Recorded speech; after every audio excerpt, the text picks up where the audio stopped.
What is up, my friends? It is Wednesday night, and you are very welcome along to tonight's Anfield Agenda, late night agenda. So, we're going to speak about the Here We Go that just dropped for Giovani Leone to Liverpool. We will discuss that.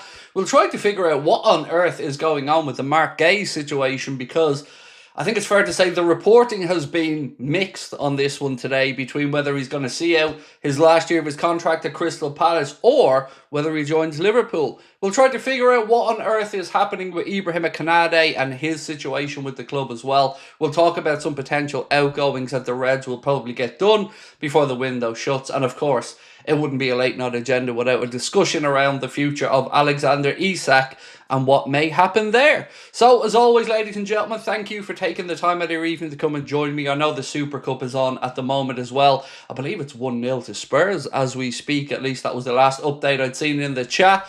So yeah, let's get stuck into it. Lots to get through. David, how are we, my man? First one of the night. Appreciate you, sir. Said, hey, Craig, what's happening? Hope everything is well. Do you think we get all the deals done?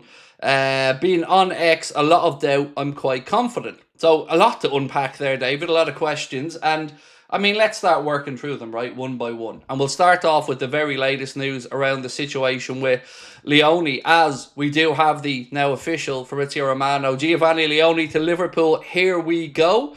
Deal agreed with Parma for the 18-year-old Italian.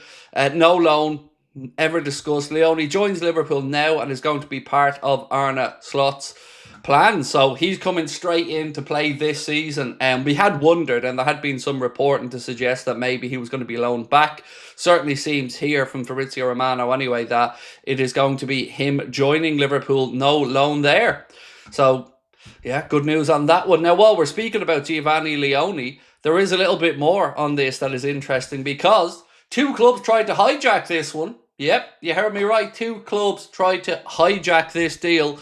Manchester United and Newcastle tried to come in late and get the deal done, but Liverpool had already got their man. That's reported from Paul Joyce, who said Liverpool are closing in on a £26 million deal for Parma's teenage centre-back Giovani Leone, who will go straight into the first team setup. Newcastle and Manchester United showed late interest. Yeah, look, it's great to see that these clubs come in after we've got deals done, and thankfully nothing to worry about from that regard for us. So the player is coming. But what does that mean for the net spendometer? I hear you say, Craig, what's going on there? Well, this is obviously a rough estimate of the net spendometer, but we reckon as it sits right now, Liverpool's current net spend for this summer transfer window, including the fee for Leone, will sit somewhere around £131 million. We reckon we've brought in about 190 million and we spent about 321. So still a bit of wiggle room there for the Reds in this summer window, and I expect the spending to continue. Right, where are we? If it was a loan, I think the club would be comfortable with a loan to a championship club rather than Parma.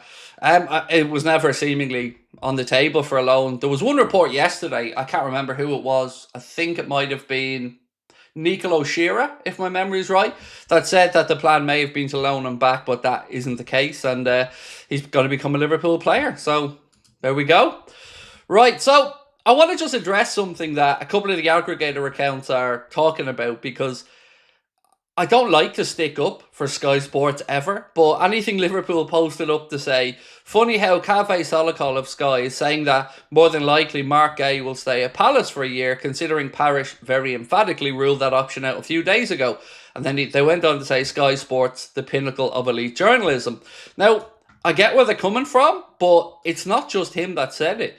So David Ornstein, speaking about the situation for Marc Guehi, well, this is what David Ornstein had to say. It's clear that Marc Guehi is of interest to Liverpool. Talks have taken place between Crystal Palace and Liverpool, whether they explore if a deal can be done. I think some of the reporting got ahead of the reality because Marc Guehi has a big decision on his hands. He's into the last year of his contract and it's a World Cup year. He's perfectly entitled to stay for the final 12 months of his contract and leave as a free agent in 2026. If he was to leave, Liverpool would be the choice. It's active, but we don't know the final outcome. It wouldn't surprise me if he stays at Palace for that final year. Now, of course, we all want him to come right now. I certainly do. Maybe, I don't want to speak for everybody, but I certainly want Marc Guehi to come in right now. So this is what we're talking about with the stream title tonight. It's confusing because we don't know where we're at with this. Now, of course, we know that Liverpool are going to want to get the fee down lower than Crystal Palace want. And we also know, as our friends at Anything Liverpool said, that Steve Parish openly said they couldn't be letting a player like Marc Guehi walk out the door for free. But it is also important that we point out clubs cannot force a sale. Like we've said many times, like we've seen with Liverpool and others. Players who sign a contract have the ability to run that contract down if they so wish, and no pressure from the club can sell. Now, do I see a world where Steve Parish says to Marc Guehi, well, if you do stay here, we're not going to give you game time next season and you won't go to the World Cup? Probably not, but it is an option. So as of right now, I'm honestly confused. I'm not sure where we're particularly at with Marc Guehi, but the situation for Giovani Leone is a lot clearer. He is going to become a Liverpool player. Right, Wesley said, here we fecking go. Leone, we love that, mate. Arnas said, Guehi to stay. I don't believe Cave at all. As I said, mate, it isn't just Cave. David Ornstein said something similar. Now, look, I don't know. I don't know which way this goes. I don't have anything myself on it. On the centre-back situation, I've always told you, I'm just relying on the media and waiting to see what happens. But what would frustrate me the most is if we allowed Konate to leave for free. That's a situation that I don't want to see happen. So I know a lot of people are saying, well, look, if we keep Konate for a year, let him go for free, and then we get Marc Guehi for free. I understand where people are coming from with that one. I just don't think, one, it's a good look for us, and two, there's no such thing as a free transfer. So even if Marc Guehi did come in a year's time, there would still be a significant signing on bonus there, and probably a bump in wages as well. So I don't know where we are with this one, but I am starting to feel a bit more relaxed, of course, because we do know that we've got the situation with Giovani Leone in our control. DiMarzio has said, Liverpool and Parma are discussing the final details regarding the payment terms for Giovani Leone. The aim is to finalise the deal tonight, allowing the player to travel tomorrow for medical examinations. So how do we feel about this one? 18-year-old centre-back, obviously a talent, or Liverpool and other clubs wouldn't be looking at him. But I don't know. Like I've said, I've always found it very difficult to see a world where an 18-year-old centre-back, no matter how good they are, is really in consideration to play this season. And what I don't want to happen is us to bring in Leone and then have a situation like we have with, let's say, Rio Ngamoa, where we're being told that he's first teamer for this year, but will the manager really rely on him? Will he really turn to him if needs be? I hope the answer to that is yes. So if it is, happy days. If it isn't, then again, we may be leaving ourselves a little bit short there. Lots of people gone on about the Isak stuff irritating them. Nothing has changed, and this is why I don't understand the frustration around the Isak situation. What do people expect to happen? You know, it's always been clear that Liverpool need Newcastle to find forwards. Nothing has changed there. So people getting irked and pissed off about it, I don't know what to say. I mean, I'm frustrated that it hasn't happened yet, but we got to understand why it hasn't happened yet. And until Newcastle get their forwards lined up, there's not really much Liverpool can do about it. You know, I know that Indy Caglett and a few others had said 72 hours. And to be fair, I had heard some rumour of a bid in 72 hours. But also, we also need to see, one, that Newcastle are going to be willing to at least engage in a conversation with Liverpool. You know, there's plenty of reports to say that the last offer of 110 million came after Newcastle instigated these talks, and Liverpool were a little bit surprised with quite how bluntly they were told no. Not Toira said same thing as the Vert situation. Yeah, it will take time. It was never going to be one that was going to be done until Newcastle get a forward in. So I would say keep an eye on Newcastle's business more than anything. They've obviously got a deal that they're working on to sign Jacob Ramsey from Aston Villa. From what I can gather, that's because Aston Villa want to satisfy PSR requirements and they view him as, well, it would be 100% profit if they sold Jacob Ramsey. So there was talk of a £40 million deal being negotiated, but that won't help Liverpool because he's not a forward. VI Jokers said, surely it would make sense for Palace to sell Guehi now. Yes, absolutely. And, but what I'm reading from the Ornstein thing, mate, is that the player, it doesn't say Palace won't sell. He said the player might want to stay in a settled environment for a year. But, ultimately, do I think he's at Crystal Palace when the window shuts? No, I don't, for the reasons that everybody's saying, that Steve Parish will want to bring in the money. And, having a player there for one season, you could argue having Konate at Liverpool with Champions League and that, it might be worth some extra money. But not for Crystal Palace and not in the Conference League. So I do think he gets sold. And if he does get sold, by all accounts, Liverpool will be his destination of choice. I can for 1 second realistically get it in my mind that Guehi is worried about game time if he comes to Liverpool. Because I'm sure Liverpool and him will come to some understanding that there will be opportunities there for him to play. So maybe this is a bit of a negotiation tactic to see if Liverpool can get the fee down a little bit. Maybe it's also putting a little bit of pressure on Konate to say, look, we are starting to look at the other options now. We're going to need an answer from you on the contract situation. And, if we don't get that soon, maybe we push ahead for Guehi. I'm just spitballing here because, in all honesty, I don't know what's happening. Sky said the price is too high for Liverpool. Look, respectfully, I won't pay any attention to what Sky say on transfers because they're, and I'm being kind about this, they're usually at least a day behind what's actually happening.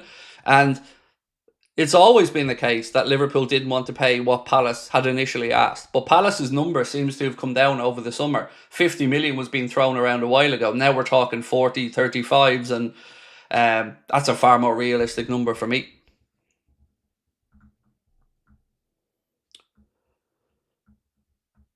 Which numbers do you think Giovani Leone and Marc Guehi will wear? Oh, God, man, I don't have a clue. We were only, actually, myself and Connor were only talking about the Marc Guehi situation earlier on. Don't know what number he might take. Yeah, don't know off the top of my head, but either way, just good that we're getting the business done because, we wanted a centre-back and now we're getting a centre-back. Maybe we get two. Where was I?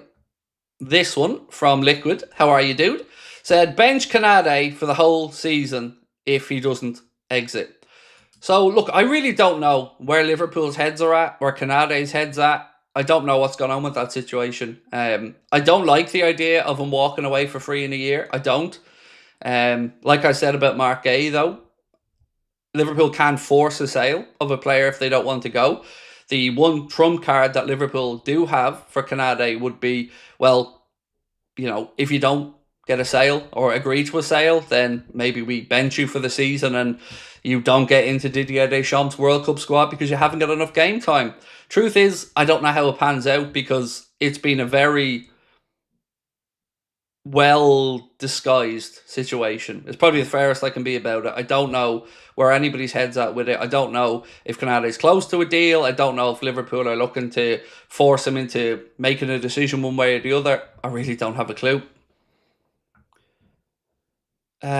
VI Jokers, how are we, my man? Said, surely it would make sense for Palace to sell Guehi, get the money now. Yes, of course it would. Steve Parish is not going to want to lose Marc Guehi for free. Of course not. They were turning down 60, 65 million pound offers a year ago from Newcastle for Marc Guehi. So even at 40, 35 million, still really, really good business in my eyes for Liverpool if they get the deal done. Leone is an 18-year-old beast. Nothing gets past him, said Dave's random videos. Well, certainly, Dave, from the few clips I've seen, mate, and the sheer size of the dude, I get where you're coming from. He's a big physical unit, isn't he? Can't Isak buy himself out? Nope. Again, there's been a lot of naivety written about this situation. Isak can't buy himself out of his contract. There is something in the UEFA statutes that allow players in certain circumstances, and it is important that we say in certain circumstances, because it's not like Isak isn't being paid here.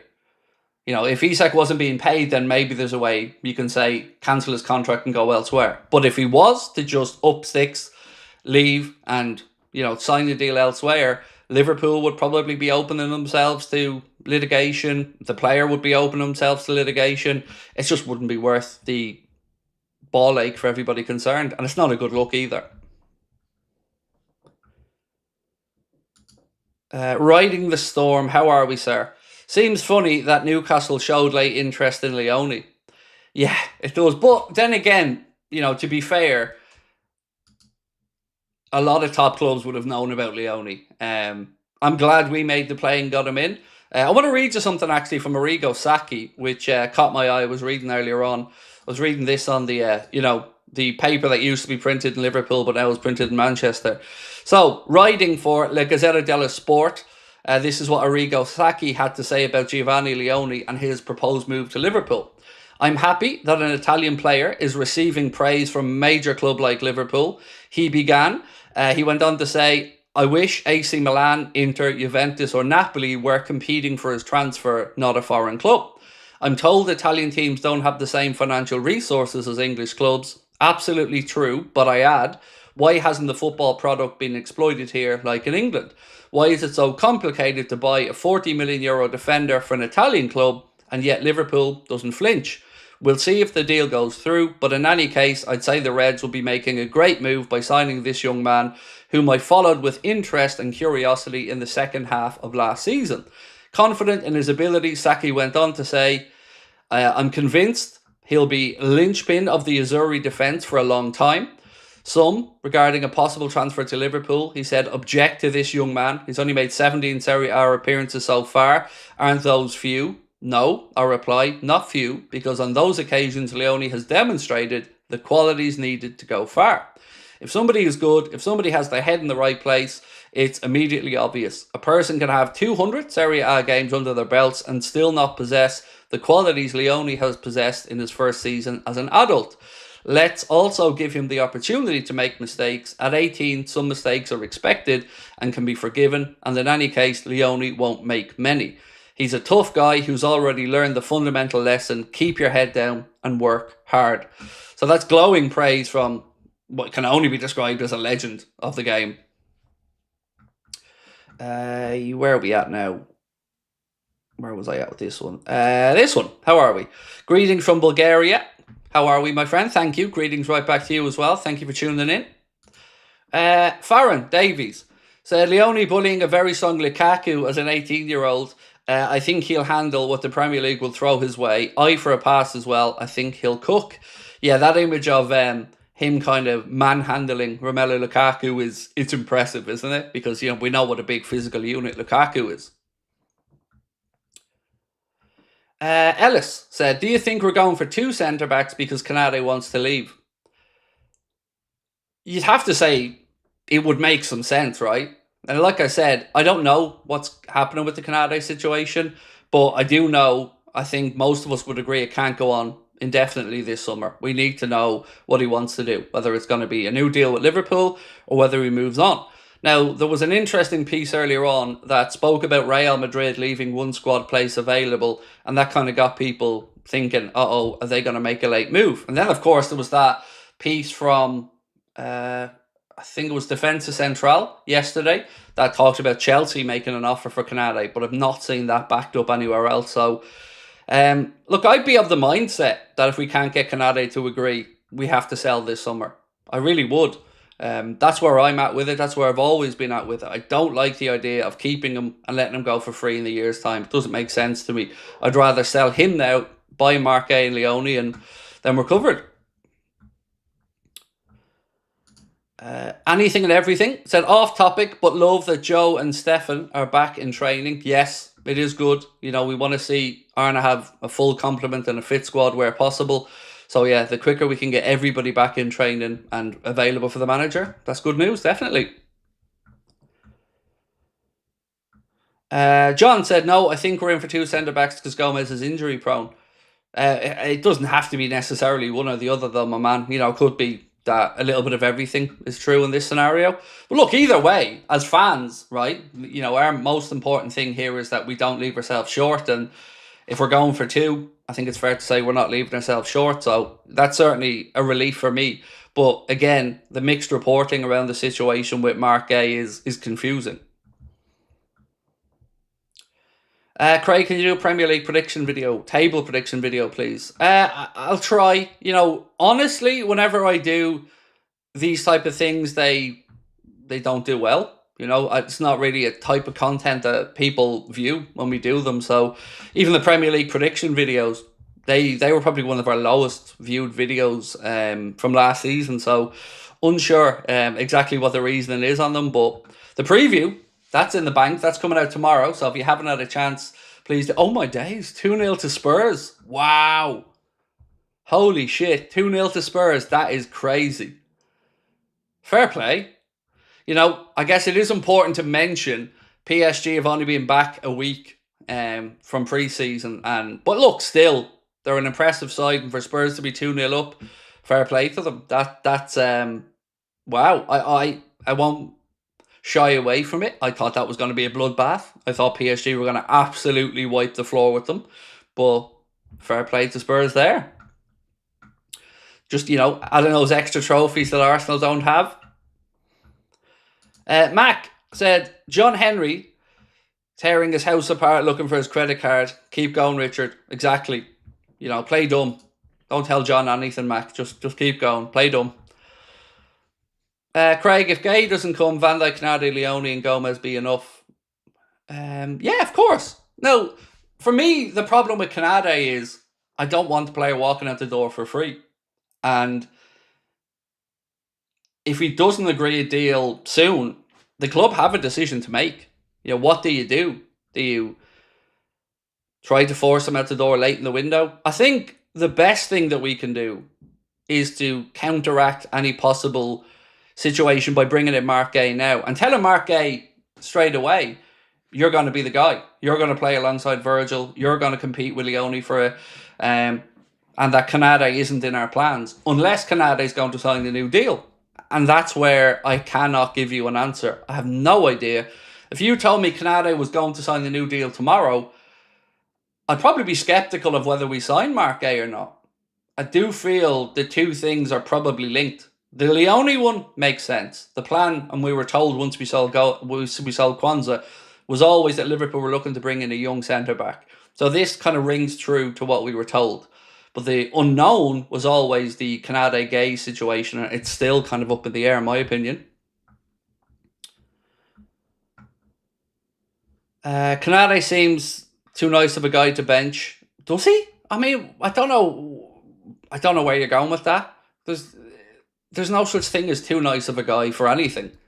You know, he's not too nice of a guy to not sign a new deal. He's not too nice of a guy to want to walk out the door for free, if that was the case. I mean, I want the football club to be looked after first and foremost ahead of any player. Look, I've no ill feelings towards Ibrahima Konate, none whatsoever. But I also don't buy this softly, nicely approach. Just got to be ruthless. Look at Luis Enrique and his situation with Donnarumma. He wants a different type of goalkeeper, brought him in, and he makes no apologies for it. You know, sometimes you got to be ruthless in situations as well. Where are we at? Stevie Boy said, good to see Gomez training. Hopefully he can stay fit. More concerning is Connor Bradley. I don't personally think he can see out a full season. Well, I guess we're going to find out this year, aren't we? You know, the thought process was always that maybe this was like just a time in his life when his body was developing that he picks up these. And, you know, I am certainly not qualified to speak about it, but I do fully understand where you're coming from. And I guess having Frimpong there as an option as well is very good cover for us. But it's certainly going to be a big season for Connor Bradley, and hopefully he can stay fit. How much would you value Konate? With the situation as it is in his contract, honestly, 30 to 35, something around that. You know, I can't be a hypocrite about it. I've talked about what I think Marc Guehi is worth in this situation, and with Marc Guehi, to us, there is the homegrown added part of it that makes it potentially more beneficial to an English club. So I think, yeah, 30, 35 probably sounds about right for the contract situation he's in. Because I would value Konate at about 65 if he had 3 years left on his contract. So I think 30, 35 now. But I gather Liverpool would ask for more than that, you know. Ryan, how are we? Ryan Sansom said, do you think we would cope with having 4 centre-backs for the season if we don't land Guehi as the 5th? Also, I feel an Isak bid is pending Friday, hopefully. So there are other options. There's obviously a young centre-back to come in as well, and the likes of Nallo. There's the ability for Endo or others to shift in there. So for me, once we've got four what we would deem as first-team centre-backs, I'm absolutely fine with that. Whether that's Van Dijk, Leone, Konate, Gomez, whether that's Van Dijk, Leone, Guehi, Gomez, I'm easy. As long as we've got 4 minimum, I think that's the very, very least we should be going into a season with. When can we expect a Guehi? Here we go. I don't know where we're at with Marc Guehi, so certainly I'm not going to sit here and say to you, expect a here we go tomorrow, whatever. I don't know. There's mixed reporting on it, like we've said earlier on. So let me read you through some of the reporting, and then we can kind of get a feeling for where we're at. Right, so where are we at? So let's start with Dario AS that said Real Madrid and PSG are in the race to sign Ibrahima Konate. We've already spoken about that one a little bit. Where are we? Then we had Liverpool are waiting to sign one more forward before letting Federico Chiesa go. The Italian player has told Liverpool that his intention is to leave for more game time. Then we had a bit of a roundup Anfield Edition did on the Marc Guehi situation. So he said Lewis Steele said Liverpool are very close to a deal. Fabrizio Romano said personal terms with Guehi are agreed. James Pearce said no personal terms agreed, but deal progressing. Alex Crook said talks are only exploratory. Guehi happy to stay at Palace. That's kind of where we're at earlier on. Then there was, I'll move on to the Ornstein stuff in a sec about Isak. I want to focus on the defenders for now. Alex Crook said Marc Guehi remains content to see out his final year of his Palace contract if needs be. Liverpool talks no more than exploratory at this stage and personal terms have not been agreed. Romano said Liverpool are still working on a deal for Marc Guehi. I can confirm that Liverpool were okay with the player, but still waiting to reach agreement with Palace. It's around 30-35 million. Palace want more. Then Marca said Liverpool will offer Ibrahima Konate a new contract in the next few days. If he rejects it, they will likely put him up for sale this summer. Kaveh Solokol of Sky said it's looking likely at the moment that Marc Guehi will stay at Crystal Palace and leave on a free transfer next summer. Liverpool have held talks about signing him, but there is a gap in valuation. Palace will not let their captain go on the cheap. So that's kind of where we're at, as you can see. Very, very mixed reporting on it. So I really don't know who to believe, what to believe, and where we're at. You know, I think it's who or what you want to believe at this point. I don't know the best outcome of it, but yeah, I would still like to see us bring in Marc Guehi personally, but I can't see Palace letting him go for free. I can't. I think it feels more like this is a game of brinksmanship where Liverpool are trying to get the price down. And, you know, if you're saying that the player's publicly happy to move for free and that he still only wants to move to Liverpool in a year, that would ramp up the pressure on Steve Parish to maybe take less money from Liverpool for him. I want to go back, though, because there was a little bit of information on from David Ornstein on Alexander Isak, so I wanted to read this out to you.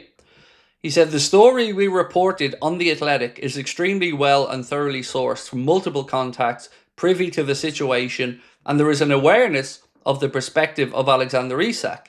He does not intend to play for Newcastle again. He regards his career at the club to be over.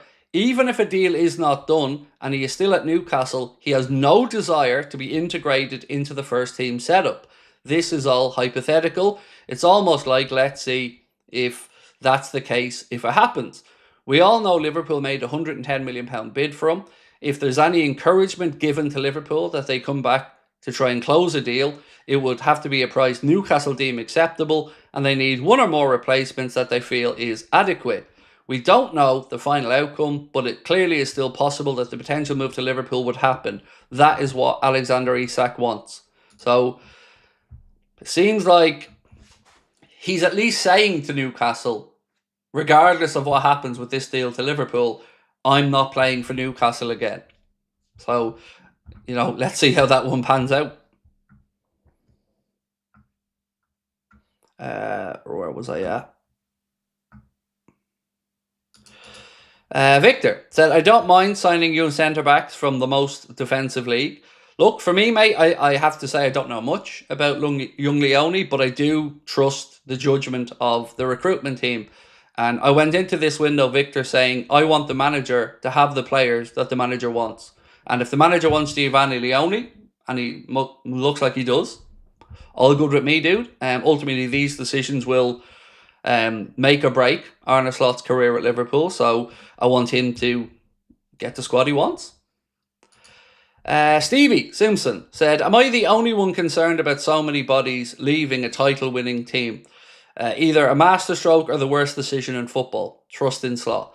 The only one that has me a little bit nervy is the situation with Luis Diaz.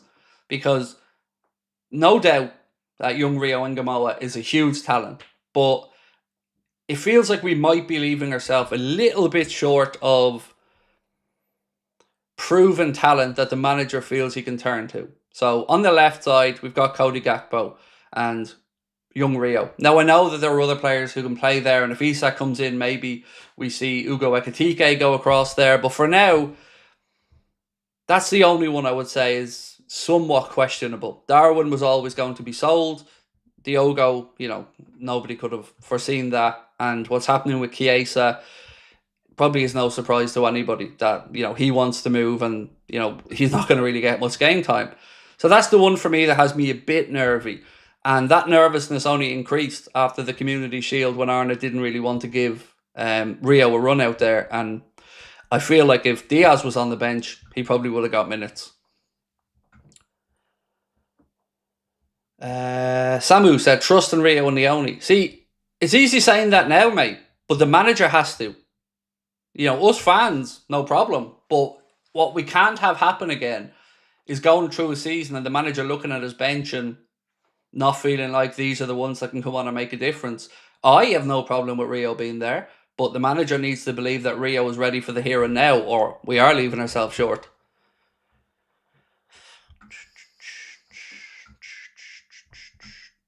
Wirtz can also play on the left. He can, but that's not why he was signed. We can't get back to a situation where we're shoehorning people into what isn't their best position. Wirtz was brought in to be in the 10. Remember when we signed him, there was loads of reports that said he was told the number 10 role was his, and that was part of the selling point from Arne Slot to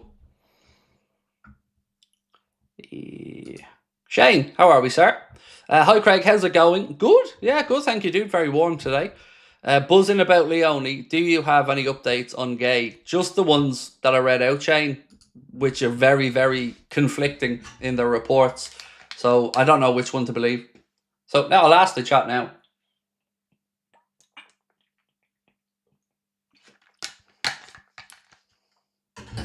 Right, let's get a poll going. Second.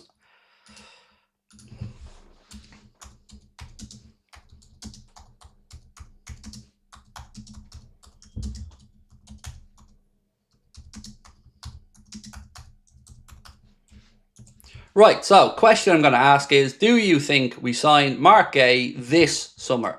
So not next summer on a free or whatever, this summer. Do you think we bring him in? Dave's Random Videos. How are we, dude? Thank you for being back in.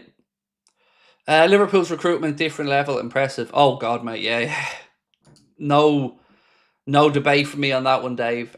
Liverpool have been top-notch this summer. It's been the summer we all hoped for and wanted, mate. So, yeah, nothing but a tip of the hat to the recruitment team. Where are we at? Joyce is the latest update on Guehi, said Josh Starkey. Thank you. I think we have the Paul Joyce one here, mate. Let me go through it for you.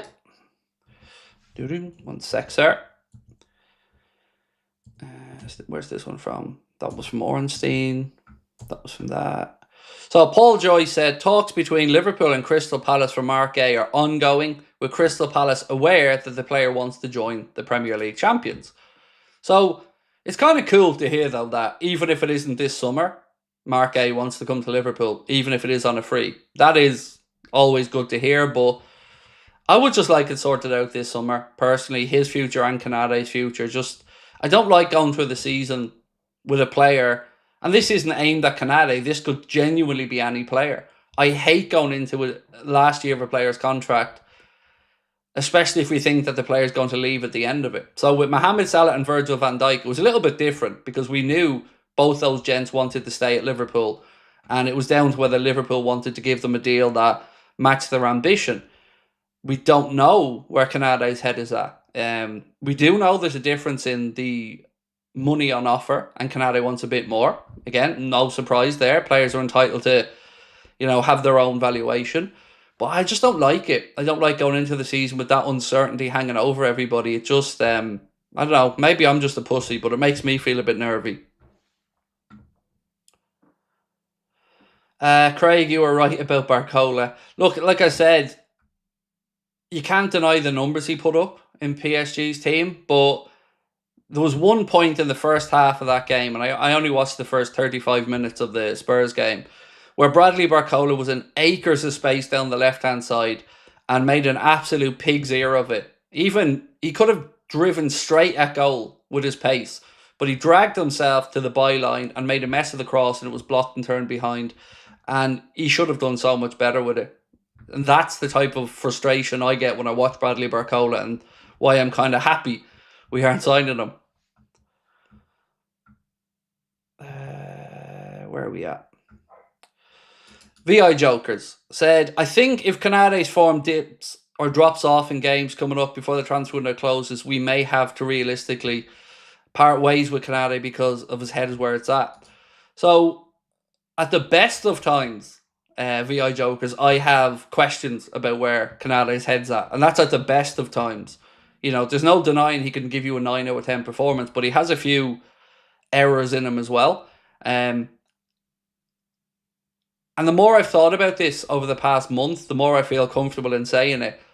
Honestly, I'd prefer Guehi over Konate because I think there's more consistency there. And over the course of a season, I just think we'd get more 6.5, 7 out of 10 performances from Marc Guehi than we would out of Konate. And that's what I want, is steadiness with my centre-back. So for me, I would prefer Guehi to come in over Konate, but I also do like Konate, so I'm easy with it as long as there's a new deal on the table. No new deal, got to sell, I think. Leone will count as homegrown in 3 years. Yep, I spoke about that last night, mate. Moby Haig posted that on X to say that, it has to be before the end of his 21st year of his birth, and he would just about scrape in under that. So yeah, in 3 years' time, if he comes in, he would count as homegrown. Joe said, what's going on with Guehi being out all evening? The truth is, mate, I don't know if anybody knows. Like I said, there was a kind of summarization of the situation from one of the aggregator accounts, and basically different journalists have completely different reads on how far along the Marc Guehi situation is. Some believe Liverpool are close. Romano thinks personal terms are agreed and Liverpool and Palace are trying to sort out the fee. Others think it's just exploratory talks and it hasn't progressed too far. I haven't got a clue.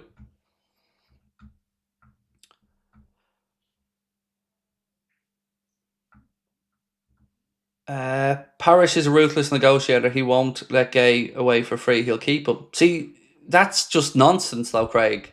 And the reason what you've said is nonsense is he literally said it himself yesterday or the day before, that a player like Marc Guehi cannot leave Crystal Palace for free. So he's kind of backed himself into a corner. And nobody's trying to say Steve Parish isn't a shrewd negotiator, but it's a fairly black and white situation. You sell him this summer to Liverpool, the only club he wants to go to, or you lose him for free and he still goes to Liverpool. So, and they're his words, by the way, not mine. So I think your stance there on he won't back down is just rubbish, because he literally told you he won't let him leave for free. So if we're going to have these conversations, we need to be as transparent and as honest about them as possible, and not just try to be sensationalist and say, oh, Parish will... Look, we know our boys can negotiate as well. We know Steve Parish is in a difficult position, but this is a situation that they allowed come to fruition by refusing all the offers from Newcastle for Marc Guehi a year ago. They always knew they were going to be in position. So think of it this way. A year ago, Steve Parish could have had 65 million quid for Marc Guehi. A year later, you might have to take 30 or lose him for nothing. And that's it. For a club like Crystal Palace, a £65 million swing is huge. So there's no world he lets him leave for free, in my opinion, unless Guehi digs his heels in, because you can't make a player leave. This one from Mark. How are we, dude? Lovely to see you in, Mark. So Craig, Konate meeting tomorrow. Should know by Friday either way. Possibly deciding if Guehi comes to us next season or not. My thoughts are Konate will leave and Guehi comes in. What do you think? I think I'd probably come down on the side that you're on, Mark. You know, I think if there was a real willingness for Konate to stay, just get the feeling it would have been done by now. And I don't know what the blockage here is. Is it just a numbers game? Is it just Konate wants X amount and Liverpool are at X amount? Or is it the numbers and maybe the admiration of Real Madrid? And I haven't got a clue. But I'm a pessimist by nature. So by nature, Mark, I'm going to think that the worst case scenario is probably the most likely one. And so that's where I'm at. Like you, I think he may leave. Alfie, are you confident on the Guehi deal this summer? And is there any news on Isak? I don't know whether to be confident on Guehi this summer or not. I'm confident that Marc Guehi wants to play for Liverpool. And I'm confident that he will eventually play for Liverpool. But I don't know whether it's this summer. I mean, if you want me to force myself into an answer, yes. I do think there's a late agreement on a fee. And he becomes a Liverpool player. But I don't understand this either. I have to say, like, Steve Parish is an intelligent man. Liverpool are obviously run by intelligent people. I don't understand this nonsense of letting shit go to the very end of the window when everybody kind of understands where it's going. You know, just get it done and it benefits everybody. The quicker Liverpool could agree a deal with Crystal Palace, the quicker they can reinvest that money. I hate when clubs let it go to the end of the window in this game of brinksmanship when everybody knows which way it's going to go. Yeah, I just don't like it. I wish it was just done quicker. Patrick, how are you, Craig? My thoughts were Cody Chiesa on the left, Mo Doak for the right. What do you think? Chiesa's going to be sold, and even if he's not, I just don't see a world where he gets game time. Arna might tell us differently, but I would dare to say if he starts 10 games this year, if he stayed, I'd be absolutely shocked. And also, he's not good enough, because what we'd be admitting there is we got rid of Diaz to give Chiesa a chance on the left. That's not an upgrade. Respectfully, in my opinion, mate, that's not an upgrade. I could live with it, knowing it's young Rio Engamoa, because at least there's a future there, and the kid is, you know, still growing into the game.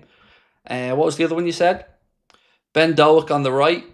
Again, always believed Doak was going to be sold. And sorry, I know I'm still going in between the two pronunciations there. My apologies. I know Doak is likely going to be sold, and I do think interest will come in on him before the window shuts. I'd rather keep Doak than Chiesa. Personally, I do. At least, again, you can talk about maybe longevity in the future, but yeah, I think he goes. Panray, can you please tell me if you have contacts within Liverpool? What's the purpose of this stream? Very weird question. Do I have contacts in Liverpool? No, absolutely not. Never have said anything to the contrary. And I'm not a journalist. There's one thing, my friend, I want to make really clear to everybody is I'm not a journalist. I don't profess to be a journalist. I'm a fan. This is a fan channel. This is not Fabrizio Romano's YouTube channel. This is Craig, the Liverpool fan, aggregating news sometimes. Yes, on occasion, we do have information from smaller agents, some journalists we've gotten to know over the years from different parts of the media who, you know, occasionally we get some info. But what this is, mate, is a fan channel, plain and simple, and never professed or pretended to be anything else.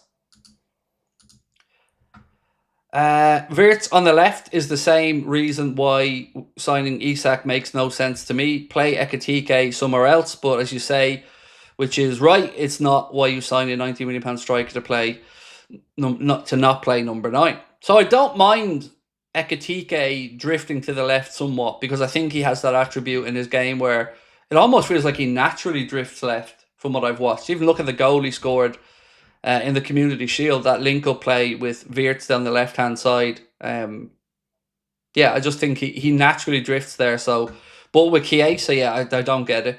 We're just getting rid of a player who's better in that position than Diaz to let Chiesa play it. It just doesn't make sense to me. And just back to this for a sec. Like, again, remember, I don't know you or your intention from posting, mate. I don't know whether you're on a wind-up or you're trying to, be negative in a positive question. But I'm trying my best to be polite to people. I'm trying my best to not go in on anybody and, be kind. But the channel is what it is, same as everybody else. I'm a fan channel, not a journalist. I couldn't live on journalist salaries, to be honest with you. Jokes. And also, I can't write for shit. That's another really important part here. But over the course of years doing this, you of course get to know some journalists, lower tier agents, and information does get passed on to you. But the really tricky part, in all honesty, is trying to figure out who's trying to wind you up, who's trying to steer you in the wrong direction, and what stuff that you can trust. So sometimes I'd love to talk about stuff we hear or are told, but I can't really stand over that information, so I don't talk about it. Off topic, Spurs era over. RC is the new trend. Yeah, I mean, 2 European trophies for Spurs if they see this one out in the last few months, which is a lot more than the Arsenal.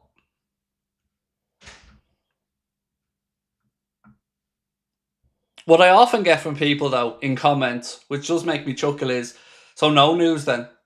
Like, only tell us when something's done. Well, if that was the case, you'd have about 10 pieces of news a year. And none of these channels would exist, because of course we have to be here every day. Because if we're not here every day and we're not getting views and we're not chatting with people, there isn't a community, there isn't a channel, there isn't a stream, there isn't a job, there is nothing. So, it makes me chuckle at times looking at some of the comments, like, some no news then? Well, that's not what we're here for. We're here to provoke conversations. Jack said, would you mind losing Konate for free if we knew we were going to get Guehi for the next season? I would mind it. I mean, sorry. Because the optics of it I don't like. Look, I can totally understand the trade-off and the balance that you're speaking about. You lose one player for free, you get another player for free. But there's no such thing as free in football. So, for me, the optics of allowing a player like Konate in the prime of his career to walk out the door for free after we've seen Trent do it, after we've had other players, granted at more the tail end of their career leave for free. I don't like the optics of players leaving the football club for free. It just doesn't sit well with me. And also, we'd have to pay a chunky signing on fee to Marc Guehi when he came in. So still, financially, doesn't even stack up, Jack. And again, I just can't get past the optics of it. Just doesn't look good. And it feels like we'd lose to Madrid again. And that I don't like either. How confident are you we sign Guehi? I think the question needs a little bit more context, Eddie, because I'm really confident we sign him at some point. But where am I at if we sign him this summer? I do think it may come down to the answer from Konate.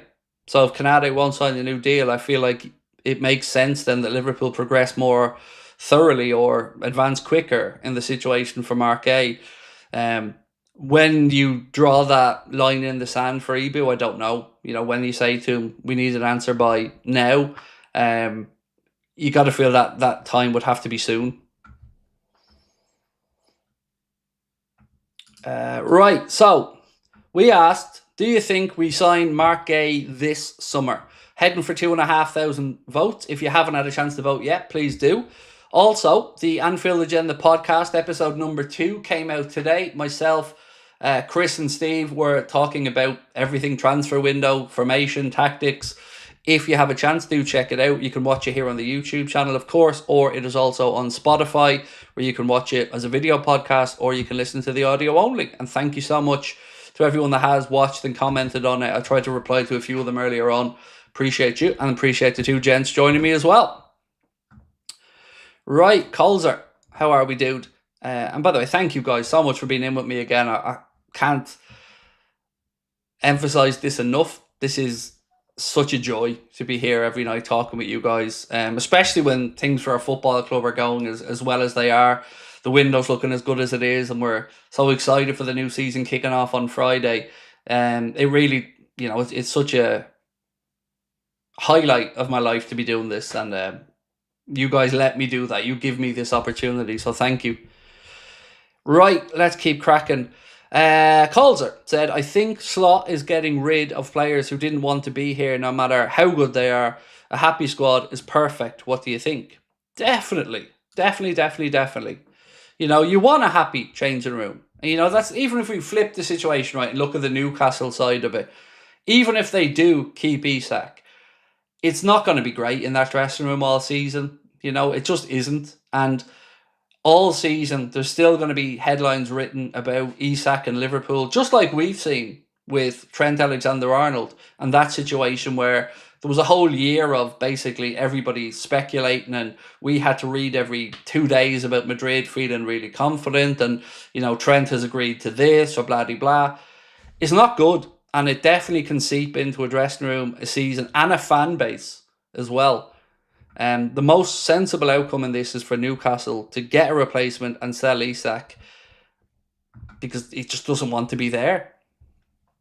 But to kind of flip that back to what you said, Colzer, same kind of applies for us. And I'm not saying Konate will be a destabilising presence. He doesn't give that indication whatsoever. You look at him and he always seems to be in good form, always seems to be great around the training ground and in any of the videos I've seen of him. So I wouldn't call Ibrahima Konate a destabilising presence, but the situation itself certainly is one that the manager will have to deal with questions he probably doesn't want to have to deal with and would rather not deal with. Will I be live on Friday? Of course. Yeah, match day. We'll be live from 6:45, back to an hour and 15 minutes before kickoff, because that's when the team news comes out. We'll have our match reaction, player ratings video, everything we normally do on a match day. Liquid.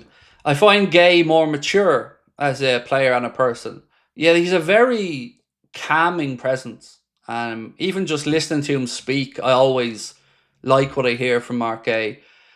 Look, I like Ibrahima Konate as well, but I do feel like Guehi is a little bit more consistent. That's the word I keep coming back to in my mind when I try and judge these 2 centre-backs. But let's be fair as well. Konate's been a very good partner to Virgil van Dijk and a very good defender for us. I just think, however this situation pans out, I'm okay with it. If Konate goes and Guehi comes in, I'm okay with it. If Konate extends and it's just Leone, I'm okay with that as well. It's 2 good options.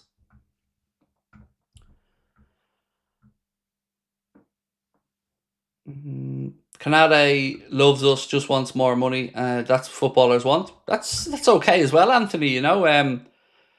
Footballers' careers are short. Different players motivated by different things. Some a mixture of money and success. Some money, some success. I'm not here to judge. Each of their own. And certainly Ibrahima Konate is a good human being and a good man, so no problem with that. Liverpool not in the 3 top spenders cost of outgoings. We spoke about this yesterday. There was, and of course this will have changed a little bit now that we're getting Leone in, but I think it was live score. Let me just scroll back and grab that stat for you, mate, because I still have it here from yesterday. I'm almost certain it was live score who posted it. So many bits of news over the last day or two. It's tough to keep up with them all. Where was this one?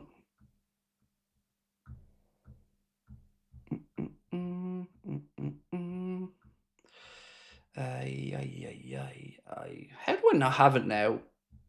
I read it out yesterday. Sorry, I don't know why I don't have it now. But yeah, basically, Liverpool weren't in the top three of net spend. You're right. It was Manchester United, Arsenal, and I can't remember who the other ones were. But that's good. It shows that we're bringing in money as well as spending it. But I'd still like the net spend to go a bit higher, Dave, because Isak, Marc Guehi, Leone, these are deals that I'd like to see us get done.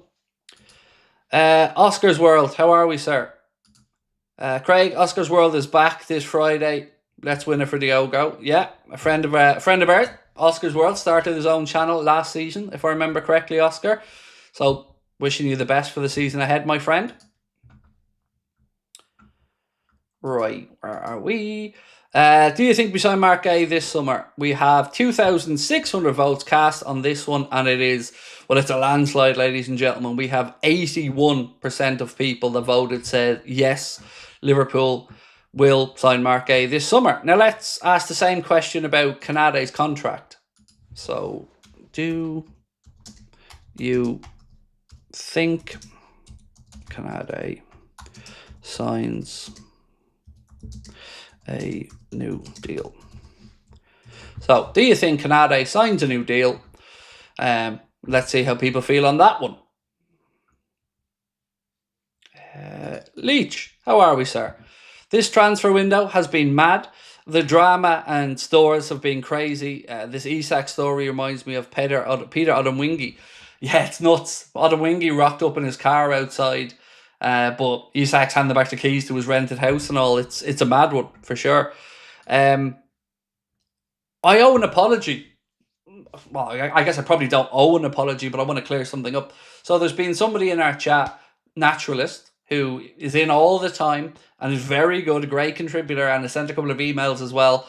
I always assume everybody is male when they come in and they don't have a username, but Naturalist is a lady. So I just want to clear that one up and say thank you for letting me know that one, and I will adhere to make sure that I talk to you correctly moving forward. Corbin said, I do think Marc Guehi will happen this summer. So do I. I do. I think Parish will eventually come down to a number Liverpool are happy with. So, yeah, I agree. I do think it happens this summer as well. Harry said, what teams would you like to face in the Champions League group stage? Oh, yes. Love that. I love teams we haven't played in ages. So, let's see. Trying to remember who's qualified from each country. I wouldn't say no to a Barcelona game because I'm sick of Madrid and I don't like playing at Ledi. So a little game against Barca I wouldn't say no to that.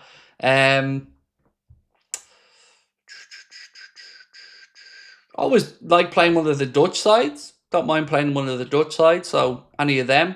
Obviously, you don't want Liverpool travelling too far either. You want the distance covered to be as little as possible. Marseille will be interesting. They're in the Champions League, right? When I think of Marseille, I think back to Steven Gerrard and Fernando Torres over there. So Marseille would be all right. Dortmund, yeah, they in the Champions League. Dortmund get in the Champions League. I think they did, didn't they? I think they did. Dortmund would be lovely. Haven't played them in a while.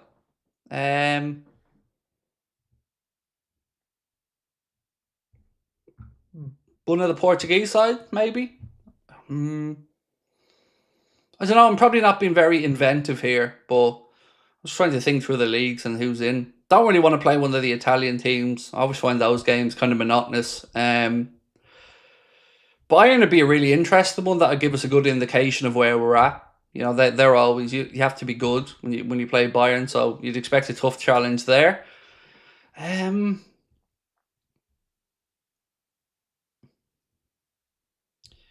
I mean, if Celtic or Rangers qualified, I'd love us to play one of the Scottish teams because even if it's an away trip, it's not too far away for the lads to travel, so that'd be a good one as well. I think that probably covers most of it, to be fair, mate. Just some games and some teams that maybe those who are lucky enough to travel away haven't been to in a while. Pancake Friday. Let's be honest, it's everybody's favourite day. Pancake Friday, we love that. Hey Craig, love your work, thank you. Assuming we sign Guehi, do you think they view him and the replacement for VVD as he ages, or do we find another top player for that position? I do think if we were to bring in Marc Guehi, that if we're talking in 3-4 years' time, we're talking about Marc Guehi being the Virgil and Leone being the Konate. So yeah, I do think that signing, both of them, would be the future of the defence. Yeah, I do. Oh, Galatasaray, good shout. Yeah, one of the Turkish teams would be great. Yeah, one of the Turkish teams would be great. I do love Turkish football and their fandom. They're brilliant. Virginia, any rumours of Konstantinos Koulirakis to Liverpool? There have been, yeah. Nothing, I would say, that we need to be on alert about, but definitely he plays in Germany, right? He's a Bremen or Wolfsburg, or one of those teams. I remember seeing us linked to him because I remember thinking, God, this is a pronunciation I'm going to have to try to figure out. But nothing new, Virginia, that I've seen.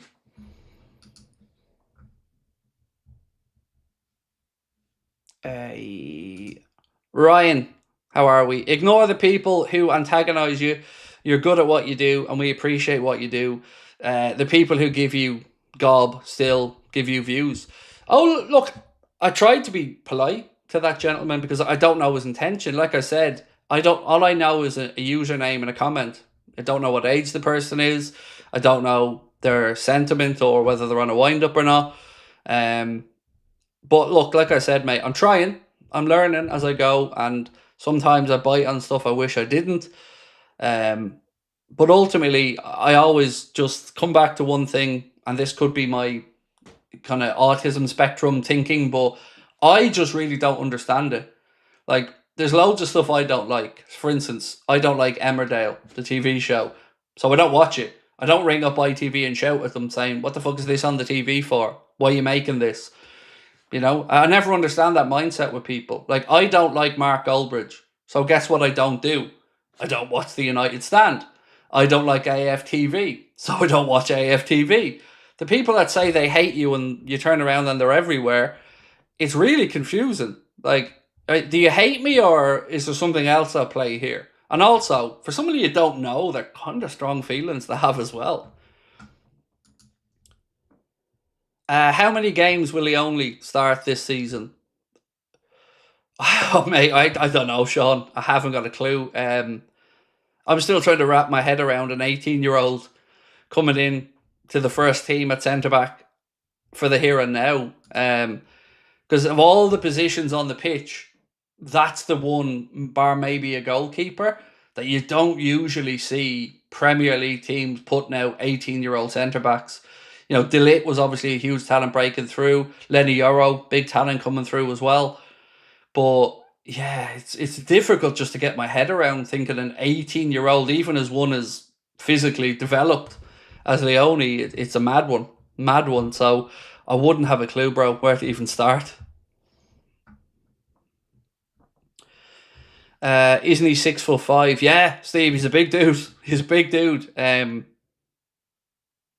But I don't know, it's just 18, you know. I remember me when I was 18 and yeah, I couldn't do it, so it's a difficult one to figure out. Billy Beckner said, exactly, Craig, that's so true. I'll never get it when haters keep hating on something they know they don't like. It has to be bad for your health at that point. It's a weird situation. Like, you wake up every day and you think, how can I make myself angrier today? How can I spread more hate? You know, I always say this, genuinely do something that makes you happy. I can understand people don't like me. Sometimes I don't like me, but I wouldn't subject myself to shit that makes me unhappy. You know, I do stuff that I want to, that I enjoy doing, that makes me smile. News is great, but we're here for community and fun, said Rain. Thank you. And me, Rain. Don't forget me as well, and the humour and the devastating good looks, Rain. Don't forget that. Yeah, look, I'm here for the humour as well. Not the humour, the community, sorry. I love it. This is, yeah, I get to chat with Liverpool fans from all around the world every night. It's an absolute joy.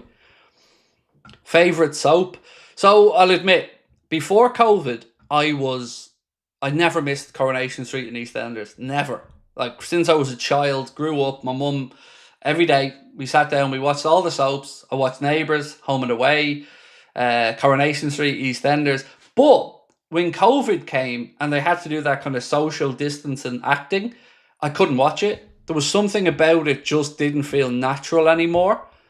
And I never got back into it after that. So, yeah, after probably 30 years watching soaps, I don't watch them at all anymore because, I don't know, that one thing just stopped it for me and I never got back into it.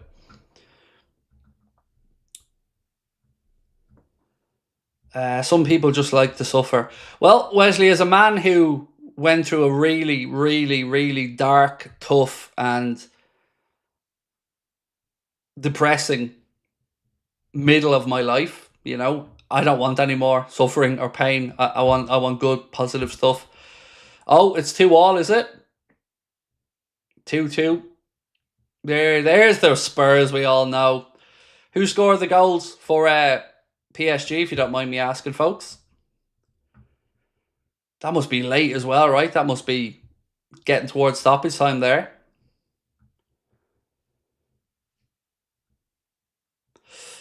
Shame. It's Ramos, Kang. So Ramos and Kang, was that the other one? Sweet. 2 minutes of stoppage time left. Nice. Thank you, folks. Appreciate you. Right. Where was I? This one. From Panray. Thanks for explaining the stream. I'm new. Keep it going. I'm 62 years old and supported our beloved club since the age of 5 in St. John. Well, appreciate you coming in to clear that up. Like I said, I won't take your comment at face value because it's a fair question. And you know what, mate? Sometimes I do ask myself, what is this? Because, you know, it's difficult mentally. Like, are you a TV show? No. I swear a bit more than TV. So sometimes I even confuse myself as to what a show or stream should be. So thank you for clearing that up anyway and coming back in. And I hope you stick around with us and we get to share some cool moments this season.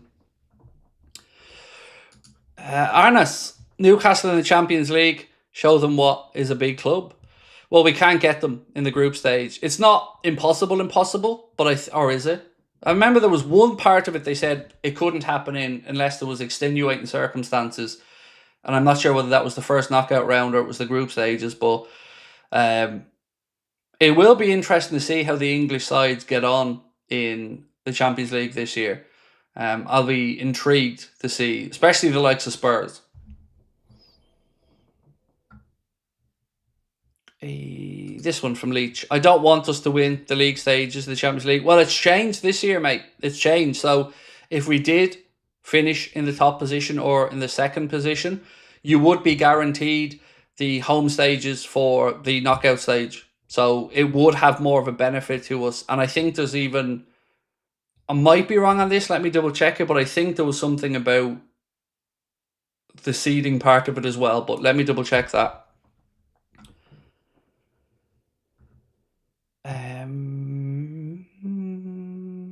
This one from Harry said Juventus, Napoli, Celtic, Leverkusen, 66 return games. I don't want Madrid again. Not because of any fear of playing them or anything. I'm just fed up with them. I don't want Atletico Madrid either. I'm fed up of playing them.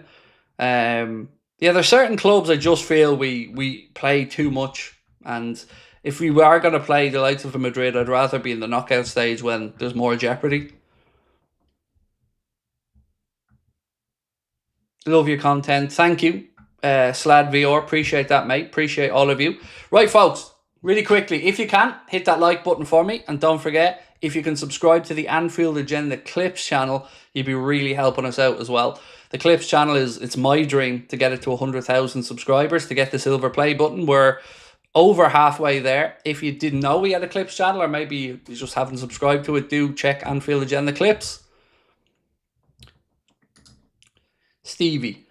Negative question in a polite way. Pay no attention, my friend. Great sight for us fans. Keep it up, Craigie boy. Thank you. Well, no, the gentleman, to be fair, explained the situation, and I'm glad I took it at face value because it seems to be a sincere question. But thank you, Stevie, as well. I do appreciate your support.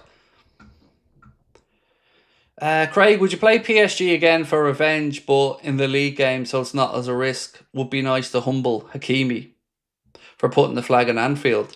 So, do you know what? I maybe have a different view of that. I think they earned the right to plant that PSG flag. You know, I have great respect for anybody that says, I'm going to do something and does it. So whether that's a boxer saying, I'm going to go into the champion's backyard and leave with the belt and does it, to the victors go the spoils. And Paris Saint-Germain said they were going to come to Anfield and win, and they came to Anfield and won. I've no problem with them planting the flag there. You know, really, I do believe to the victors go the spoils. So, yeah. Not nice to see it, but they earned the right to do it.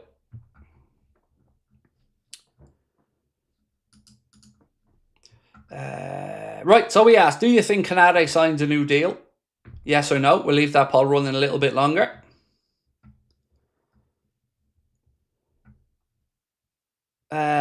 Tony Hausman, how are we, Tony? Said, Craig, I've been watching now for a few months and can honestly say I love your content and your personality. Always hate missing a stream.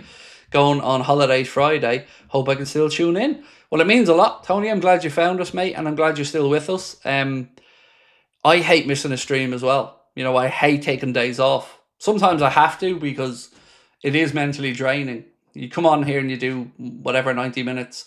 Oh, will I tell you the new name? Will I tell you the new name? I forgot to mention this. I told you guys I was going to change the show name from the Late Night Agenda. Now, you mightn't even know it's called the Late Night Agenda. The regular viewers probably will. But I'm going to change the show format around a little bit soon, and we're going to call it the 100. And what I mean by that is the shows are usually about 105 minutes. So what we're going to do is call it the 100, and we're going to do 100 minutes every night, and we're going to have a countdown clock in the corner that counts down from when we started 100 minutes down to 0. And yeah, just wanted to freshen it up a little bit. So it'll be welcome to tonight's 100. That's where we're going to be going with it. And I like to keep these things simple when we change them around. So there'll be a countdown clock in the corner. And the only stipulation to the countdown clock is once it stops, show ends, unless somebody has sent a super chat, they will always be read out because, of course, you know, I don't want people wasting their money. So keep an eye out for that. We're going to change it to the 100 soon.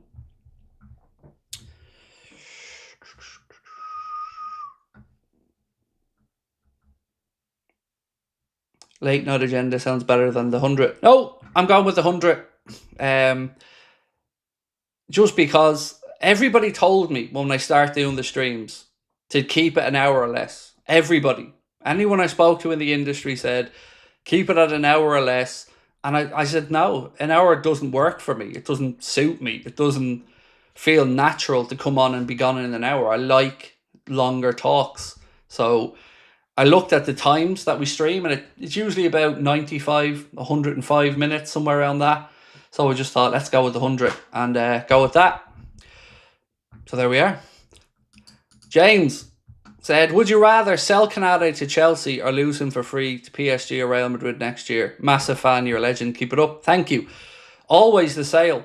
Always. I don't mean this to sound rude, but if a player's leaving Liverpool Football Club, I don't care where they go. Whether they go to Arsenal, United, Everton, doesn't really bother me. If they go, they go. They're the enemy as soon as they leave. They'd be a legend again when they hang the boots up maybe in the future, but when you leave the club and you're still playing footy, you're the enemy to me, and I don't care where you play. So I'd always rather us get the money in, because I don't like the idea of a player walking out the door for free, and I really don't like the idea of a player walking out the door for free to go to Real Madrid. So, money for me, James.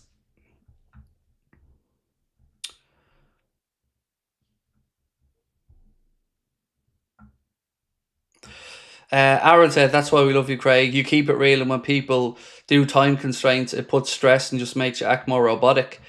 Yeah, I just don't like it. You know, I look at Joe Rogan, right, and his podcasts, and Joe Rogan's podcast kind of breaks every podcast rule.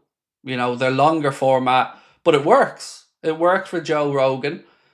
And as a listener, it worked for me over the years listening to it. I might have to break it up and listen to it in 2 or 3 sittings, but I like it. And when we do this and we come on to chat, I love doing it longer. An hour, I wouldn't feel fulfilled in an hour with you. I want to spend more time because, we've got lots to talk about most of the time.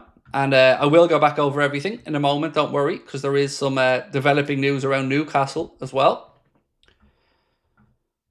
How about Agenda 100? So I think just 100 doesn't sound great on its own, but if you say welcome to tonight's 100, I think it starts to make more sense then. So just as a 100, yeah, doesn't sound great, but what is up, my friends? You're very welcome along to tonight's 100. Sounds a little bit better, I think. Anyway, right, so this from Jordan Cronin, posted by Anfield Sector, said the prospect of signing Jackson divided Newcastle's recruitment team just a few weeks ago, but that stance appears to have softened. He is emerging as one of the leading candidates to replace Isak should Liverpool make the move.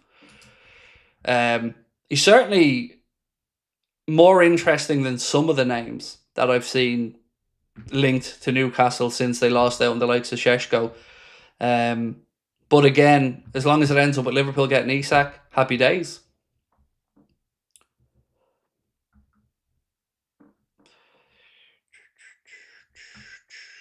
Don't change something that's not broken. Again, respect it, but I don't think it's a big deal either way because we don't really brand Late Night Agenda too much anyway.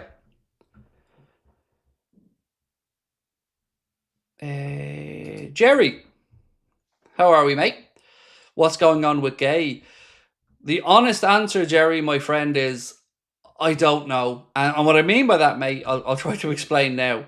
So, loads of different reporting today. And, just as an example, Anfield Edition did a bit of a roundup on what has been reported today around Marc Guehi. Lewis Steele said Liverpool are very close to a deal. Fabrizio Romano said personal terms are agreed and Liverpool are talking with Palace. But James Pearce said no personal terms agreed, but deal is progressing. Then Alex Crook said talks are only exploratory. Guehi is happy to stay at Palace. Kaveh Solokol said something similar, that Marc Guehi is more than willing to stay at Palace and leave for free in a year. But then Paul Joyce said that Liverpool are still in communication and conversations to sign him. So I don't know. The latest thing I had from Joyce said talks between Liverpool and Crystal Palace for Marc Guehi are ongoing, with Palace aware that the player wants to join the Premier League champion. So, yeah, it's kind of all over the shop today, Jerry. I do think, though, it is linked to Konate. I do think the fact that we still don't have a definitive answer on what's going on with Ibu is probably part of the reason why we're seeing, what's the word I'm looking for? Variations in the reporting around Guehi.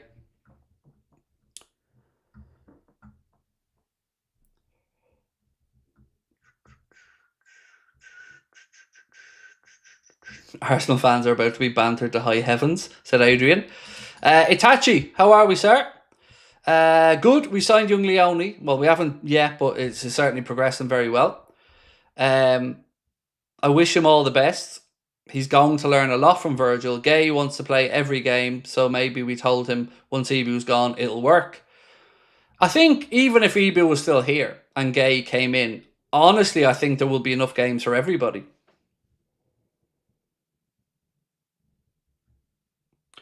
Mark said, I think the chat is asking for clarification. Do you mean the word 100 in the number? Or, well, either way, we don't really brand Mark, so it won't make a difference, A live stream's still going to be a live stream and it's still going to have a different title each night. So I don't think it makes a difference, whether it's the 100, 100 or, HUND or ED. It would be the number, though, for clarification. In my opinion, it's dumb. If it's a 5 million difference, just pay it. I agree, by the way, Ken, mate. I do agree with you, but I don't think it's down to just the numbers, right? And again, I'm sorry, I'm stumbling over my words here. I'm not trying to say, Ken, that this is a bona fide fact, but my reading of it would be, If Konate came out tomorrow and said he's not signing a new deal, I think you very quickly see Liverpool find a way to get around that difference of value with Crystal Palace for Marc Guehi. I think I can't get away from the idea that they both have to be linked. The uncertainty around Konate's contract, I think, seeps into whether we go for Marc Guehi or not. The Leone one, and to be fair, a lot of the journalists have always reported that Liverpool's plan was to bring in a young centre back to replace Jarell Quansah, which is why Leone makes sense. So that's kind of where my head's at with it, and I don't know if we'll get an answer on Marc Guehi until we get a definitive answer on Ibu. Harry said, "Hey Craig, the name you picked is good for marketing. Do you think it's a red flag that Isak going on strike is a red flag because he could do the same if Madrid came in for him?" So this is a question, Harry, that it's a very valid one that lots of people have asked over the past week, and I guess I've got to give you honest answers, right? Does it worry me that he's doing this? Does it worry me? No. Do I like it? No. Would it be better if Isak was leaving with a better relationship with Newcastle? Yeah, it would for everybody. Because what I hate to see as a football fan is a player who undoubtedly had a good spell at Newcastle, who undoubtedly helped them to secure a trophy and was idolised by the fans. But also, it is a battle for hearts and minds. And he told Newcastle of his unhappiness, of his frustration at not getting a new contract, and that seemingly fell on deaf ears. So the only realistic thing that Newcastle can do to save face here is throw the player under the bus. And if he really wants to move, the only thing he can really do is dig his heels in. But I wouldn't be concerned that he would try to do the same thing with us for Madrid.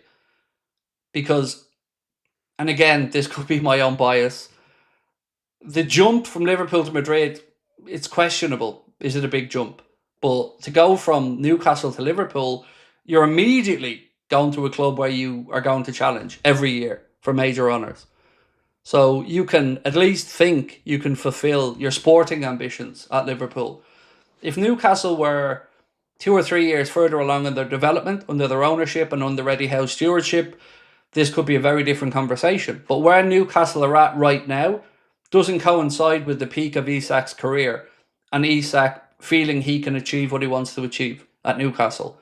So that's the way I see it, long and short. And I hate seeing it happen to any player and any club because nobody wins. The player doesn't win, the selling club doesn't win, nobody wins, and it's just not a good look. So I don't like to see it happen, but no, it doesn't worry me. And maybe this bites me in the arse. Maybe I am being arrogant as a Liverpool fan to think a big club like Madrid could destabilise him in the future. But what I do feel comfortable saying is Liverpool would handle it a lot better than Newcastle have.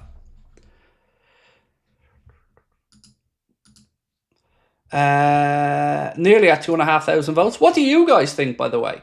Do you guys have any fear that what Isak is doing now, which of course is not a good look? I don't think anybody can argue and say this is brilliant what Isak's doing. It's not great for anybody involved. But do you have any fear that he could do the same in the future? Or do you think maybe he thinks this is the only chance to make the big move in his career when he's in his prime at a club he loves the idea of coming to play for, and he feels like it's now or never? Again, a lot of this is hypothetical.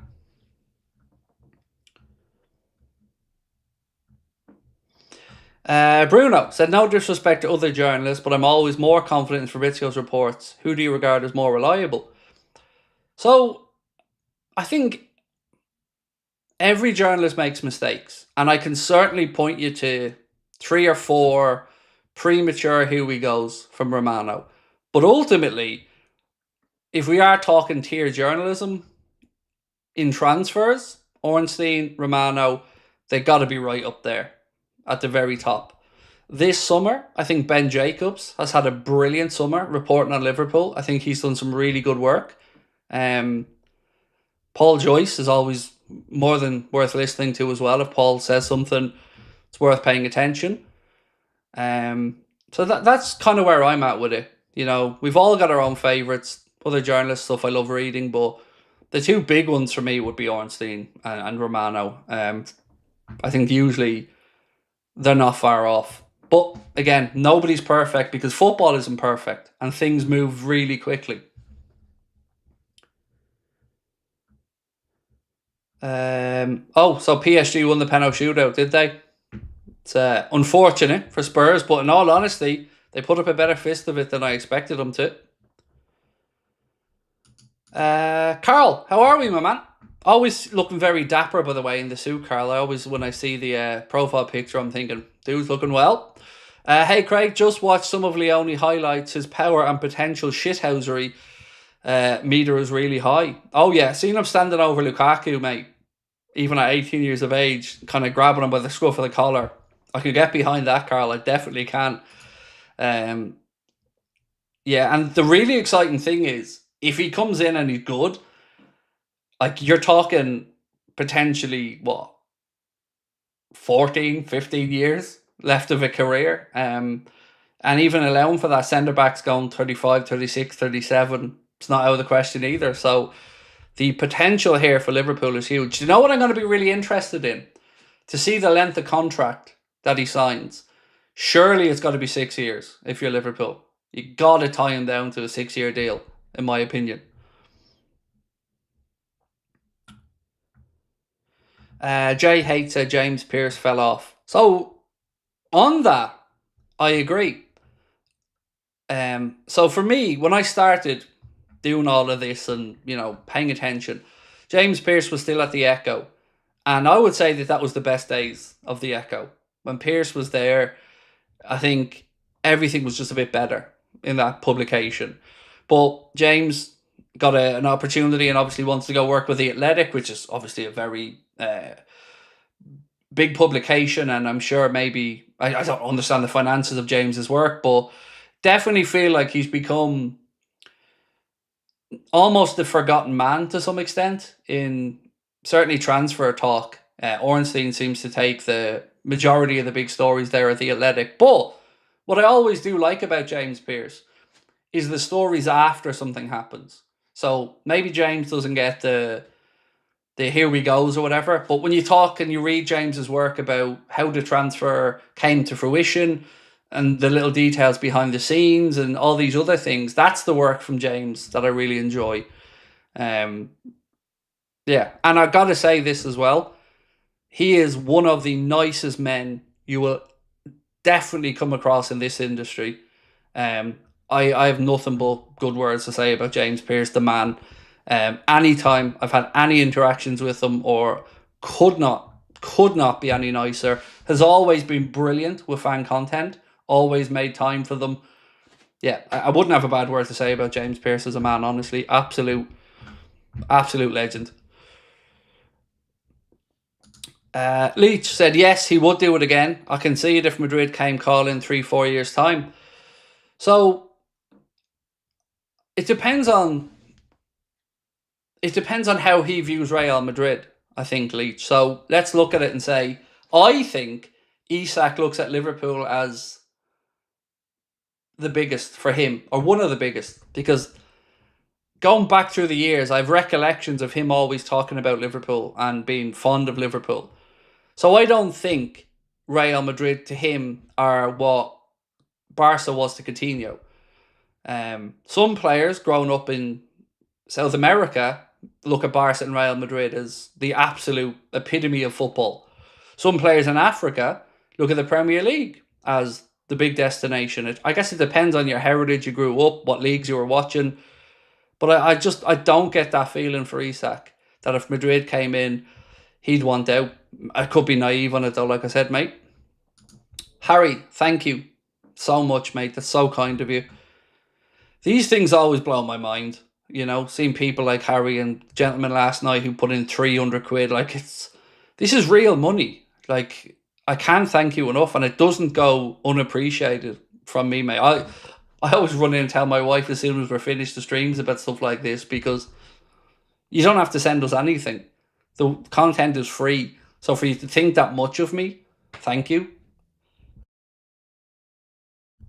Um, the reason I asked is because I remember Anthony doing the same at Ajax, and some of our fans said it's good, but he's basically doing the same now, saying he's only going to go to Betis.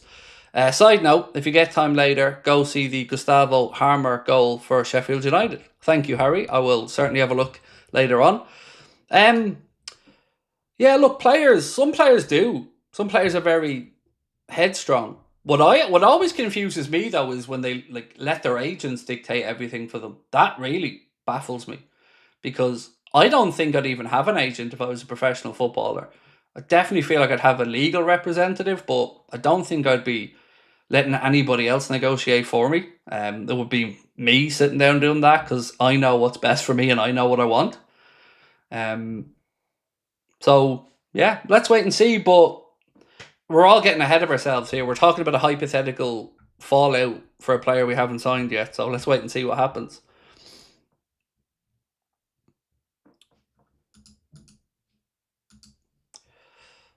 Manj Nagra said, "Hi Craig, hope you and the family are all great. Here we go. We will do well this season after a brilliant transfer window. It's incredible, mate. It's absolutely incredible. You know, bring us in Alexander Isak now, and wow, 10 out of 10 summer. You know, if we get Isak, Guehi and Leone, or Isak, Leone and a new contract for Konate, any of those two scenarios, and this is a 10 out of 10 window for me. Incredible. My real worry though is, what the hell happens if we can't get Isak? Because I don't see a plan B. Like, I really, really don't see a plan B. Rodrigo could be off to Manchester City. Barcola, I've always been sceptical about. So it defo feels like there's a lot of eggs now in the Isak basket. And also, we can't bail ourselves out of it. We've sold Darwin. We've sold Diaz. There's no bringing them back. Not that, in Darwin's case I would want to, but it's not like we had somebody ready to go when they went. Callum said, Guehi deal in doubt. Yes, Callum, because there's so much variance in the reporting, mate. Some journalists think it's only exploratory talks. Others think Liverpool are close to an agreement. Others think that Guehi's happy to stay at Palace and leave for free in a year. So I don't know who is on the money on this one and who is wrong. I mean, I'll read you something from Ornstein, and he was, I think we'll all agree David Ornstein's certainly not a sensationalist, very realistic. He said, it's clear Marc Guehi is of interest. Talks have taken place between Palace and Liverpool as they explore whether a deal can be done. I think some of the reporting got ahead of the reality because Marc Guehi has a big decision on his hands. He's into the last year of his contract and it's a World Cup year. He's perfectly entitled to stay for the final 12 months of his contract and leave as a free agent in 2026. If he was to leave, Liverpool would be the choice. It's active, but we don't know the final outcome. It wouldn't surprise me if he stays at Palace for that final year. And that is kind of at odds with the late reporting last night from loads of people that were like, we'd move for both. So truth is, mate, I don't know. But Paul Joyce, he's kind of said something a little bit different. He said that those conversations are still ongoing between Liverpool and Palace for Marc Guehi. So I guess the truth lies somewhere in the middle.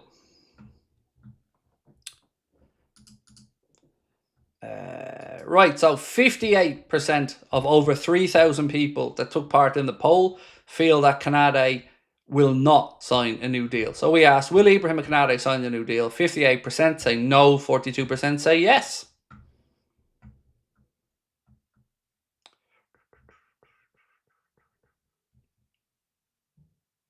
Can you ban the name Isak from the podcast? I feel we're holding up the transfer. I hope Newcastle can get a forward in soon. And, this reporting here from Jordan Cronin and Transfer Sector that said that he's one of the leading candidates to replace Isak. We know Chelsea are open to doing the deal. And we know there's good relationship between Chelsea and those who own Newcastle. So if they do want to move for Jackson, well, we know that Nicholas Jackson, according to reports, is open to the move as well. So it feels like one that Newcastle could get done. And if they do get it done, with, let's say, Johan Visa, then I think it's game on for Isak. There's no world I see Newcastle coming to the conclusion that it's worth keeping an unhappy Isak, even if they don't get a replacement. If they don't get a replacement, I feel like it's a choice at this point because there's certainly the ability for them to do it. Harry said Steve Parish was quoted by the BBC that Palace would rather sell than lose him for free. So make of that what you will. Yeah, I seen the interview with him saying it. So it's absolutely true that you've said what you've said. Is a direct quote from Steve Parish. He said something along the lines of, at Crystal Palace or a club like Crystal Palace, we can't be letting players like Marc Guehi walk out the door for free, and a sale would be more palatable. So I fully do expect a sale.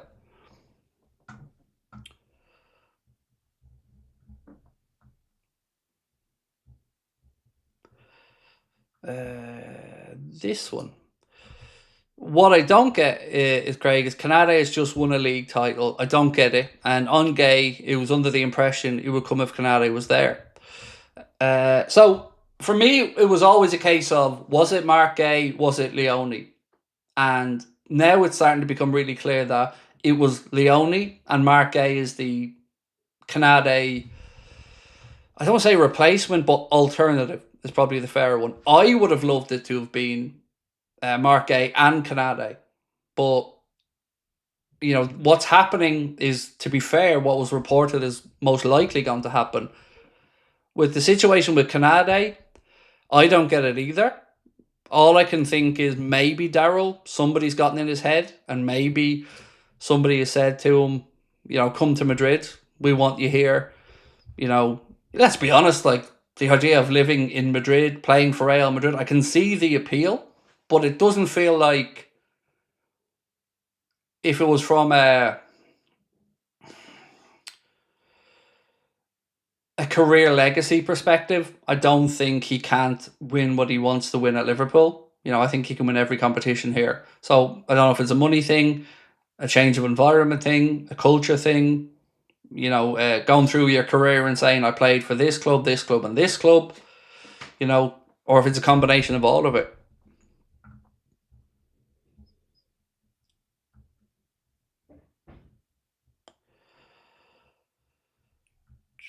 What's the situation with Isak? When is he coming? No idea. There's no answer anybody's going to be able to give you with any honesty until Newcastle get a player. If you said to me tonight, Craig, Newcastle have signed Nicholas Jackson, then I'm saying to you, I am 99.999999% that Isak's a Liverpool player by the end of the window. But I can't, the club can't, you can't, none of us can control Newcastle's transfer business. But they know what they need. They need to get strikers, and to be fair, I do think they will.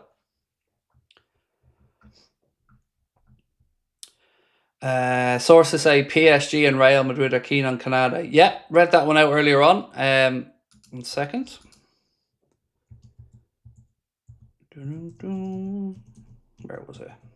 This one here. Liverpool will offer Ibrahima Konate a new contract in the next few days. If he rejects it, they'll put him up for sale, said Marca. And then there was the report that you're mentioning there that said Real Madrid and Paris Saint-Germain are in the race to sign Konate. A free transfer next summer is being considered by both clubs. Liverpool can't let that happen. We just can't. I hate the optics of a guy walking out the door for free. It's got to be a sale this summer. If you can't agree a deal with them, and I would go as far as to say in the next week, if you can't get that deal done, it's been long enough. I'm sure that the club have tried and put a few offers down, so it's time to recoup some money and move on to somebody that wants to be here, if he doesn't. Scott, how are we, sir? Craig, do you ever wonder if Liverpool players watch your channel? Not really. I know people probably don't believe me when I say that, but not particularly. I'd be more concerned if I start thinking, do they think I'm an arsehole? If you get me. Because I'd be pretty certain most of them would have seen something of the channel, whether it's a short or something. But I would more think, do they like? Would they You know, that's the stuff that would worry me more, because I'd hate the idea of somebody thinking that you idolise, thinking you're an arsehole, you know. But one thing I will say to you, Scott, is if I ever had a chance to interview any of them, it'd be a lot fucking better than the boring shite that I've seen over the years from some others who ask the same copy and paste nonsense questions. Tito said, "Hey Craig, have you thought about eliminating YouTube from taking 30% off the top of super chats? Wish you well." What do you mean by that? You know, putting an external payment or something? Not really. To be honest with you, mate, I have no problem with YouTube taking 30%. I think they give us the platform. I think it's only fair that they're compensated for that.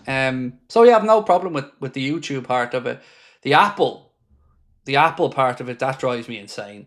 So give you an example. This one from Harry, an extremely generous super chat, but you can see it ends in 0.99, which means I know it was sent from an Apple device, which means 60% of that is disappearing.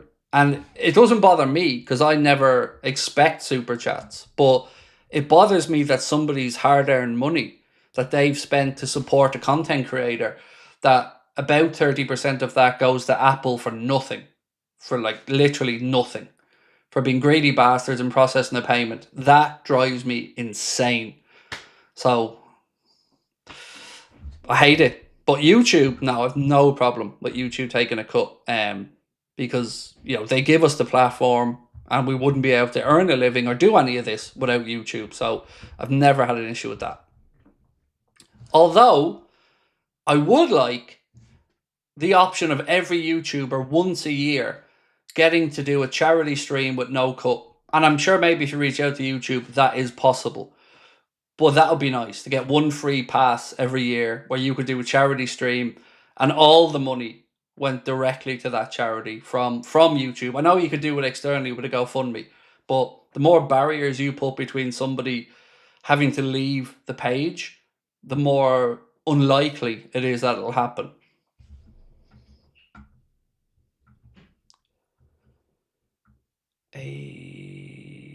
Where are we?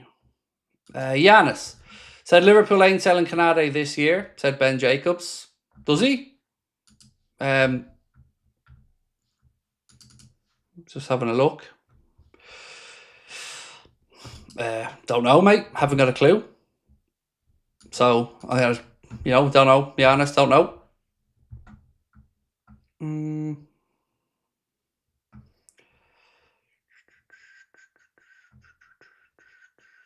I think you mean we can try to sell him in January. Oh, you must be talking to somebody else, because I've not spoken about any January sales.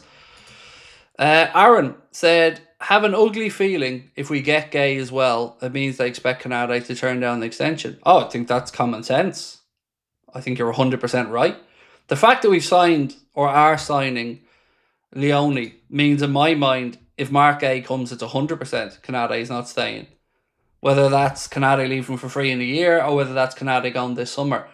If we proceed with Marc Guehi, I think we can all take it as almost a given that Konate is not staying around, because then you'd have Virgil van Dijk, the young centre-back in LEONI, Joe Gomez, Konate and Guehi. I can't see a world that happens in.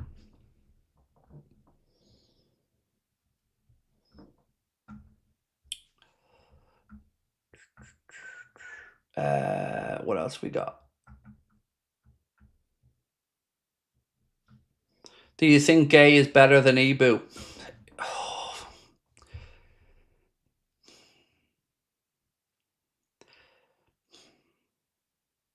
Yes, I think I do. I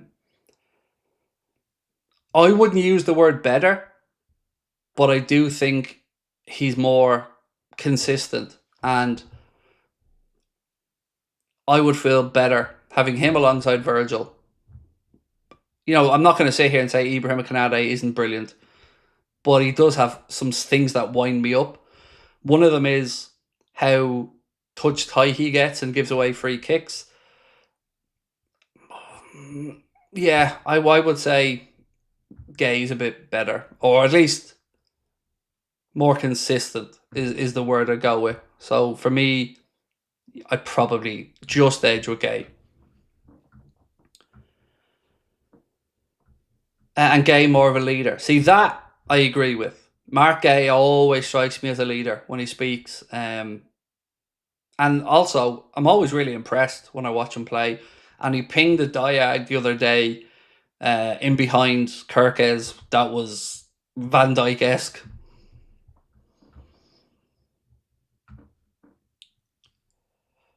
Would I swap Guehi for Konate straight swap? Yeah. Of course. I'll do that tomorrow.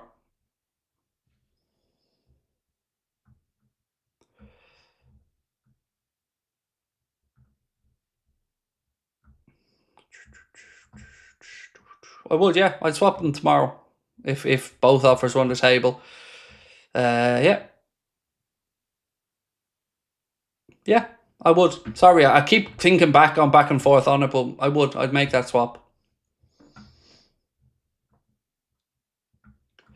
See, I look at it like this. At their best, Konate's better, in my mind. You know, when Konate's at it, when he's at his peak, I think he has got a higher ceiling all around than Marc Guehi. But week in, week out, I probably think you're going to get more 6.5 out of 10s, 7 out of 10s from Marc Guehi than you would out of Konate, and you're certainly going to get less 4 out of 10s than you would with Konate. That's probably the fairest, most honest answer I can give you. What do you think about us selling Garnacho to Chelsea?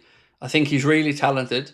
The ego doesn't match the talent, and if he doesn't do well at Chelsea, I think the attitude could be a problem.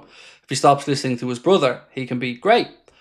So, I don't know as much about Alejandro Garnacho, obviously as a United fan like yourself, Harry, because I don't pay attention too much to what United do.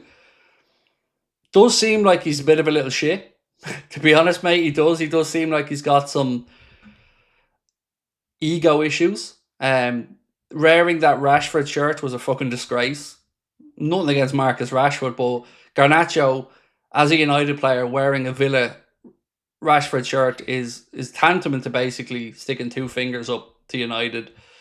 And I think players like that, their true colours will always show. So if he goes to Chelsea, would he have moments where he's brilliant? Yeah, because he's a good footballer. But he'll also have moments in that dressing room behind the scenes if things aren't going right, where that temperament will come to the fore and Chelsea will suffer because of it. Right, I'm going to say goodnight, ladies and gents, and go record the late update video. Again, appreciate you guys dropping in tonight, and hopefully the situation around Marc Guehi becomes a bit clearer over the next day or two, and who knows, we might even get some progression in the Alexander Isak situation. Is there anything else I need to let you guys know about?